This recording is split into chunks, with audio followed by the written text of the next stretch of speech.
যারা জীবনের আত্মবলিদান করেছেন জীবনের সর্বস্ব দিয়ে এই ভারতীয় সভ্যতার বহুমানতাকে, এই সমাজের বহুত্ববাদকে, এই আধ্যাত্মিক চেতনাকে মানুষের জীবনযাপনের মধ্যে দিয়েই, জীব সেবার মধ্যে দিয়েই নিজেকে একটা মানুষ থেকে সন্তরূপে উত্তরণের স্বপ্ন দেখিয়েছিলেন আমাদের শ্রী সন্ত রবিদাস। তাদের মধ্যে সন্ত শ্রী গুরু রবিদাসের ৬৫০তম জন্মজয়ন্তী ঘিরে ভক্তি ও শ্রদ্ধার আবহে মুখরিত হয়ে উঠল তিলোত্তমা। গুরু রবিদাস সরণির শ্রী গুরু রবিদাস মন্দিরের উদ্যোগে আয়োজিত বর্ণাঢ্য কলস যাত্রায় শুক্রবার উপস্থিত ছিলেন বিজেপির রাজ্য সভাপতি শ্রমিক ভট্টাচার্য।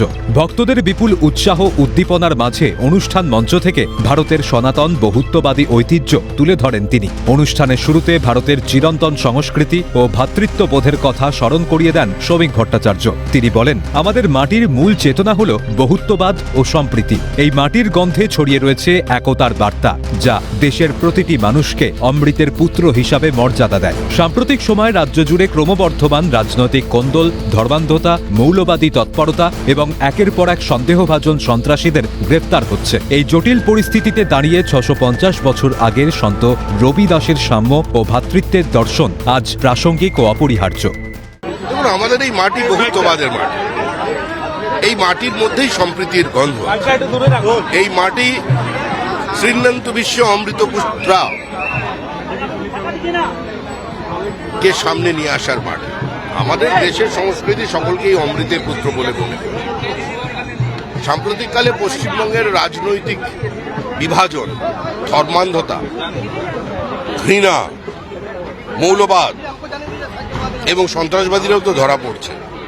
সব মিলিয়ে মিশিয়ে যা হয়েছে, সেই যুগে দাঁড়িয়ে ৬৫০ বছর পরেও সন্ত রবিদাস প্রাসঙ্গিক।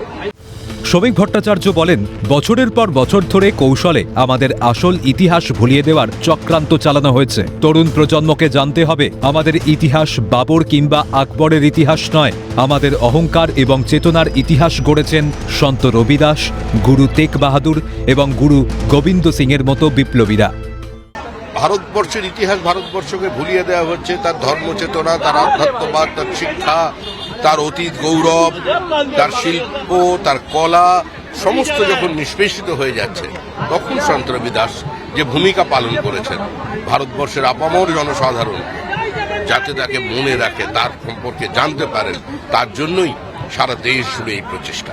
আমরা সকলকে আহ্বান করছি যে আজকের দিন আত্মপরিচয়ের দিন, আত্মমর্যাদার দিন, স্বাভিমানের দিন, পুরনো ইতিহাসকে মনে রাখা। বর্তমান রাজনীতি ও সামাজিক বাস্তবতার কথা উল্লেখ করে তিনি জনগণের উদ্দেশ্যে এক স্পষ্ট প্রশ্ন ও বার্তা দেন। আপনি কার পাশে দাঁড়াবেন? এপিজে আব্দুল কালাম, কাজী নজরুল ইসলামের পাশে নাকি আফজাল গুরুর পাশে? সিদ্ধান্ত আপনাকেই নিতে হবে। মানুষ মনে করেন যে তাদের উপরে ভিত্তি করে সমাজের পরিবর্তন করে দেবেন, ক্ষমতার ফলাবদল করে দিতে পারবেন। তাদেরও এটা বুঝতে হবে আপনারা কার সঙ্গে দাঁড়াবেন। এপিজে আব্দুল কালামের সঙ্গে, কাজী নজরুল ইসলামের সঙ্গে, আশফাকুল্লাহ খানের সঙ্গে,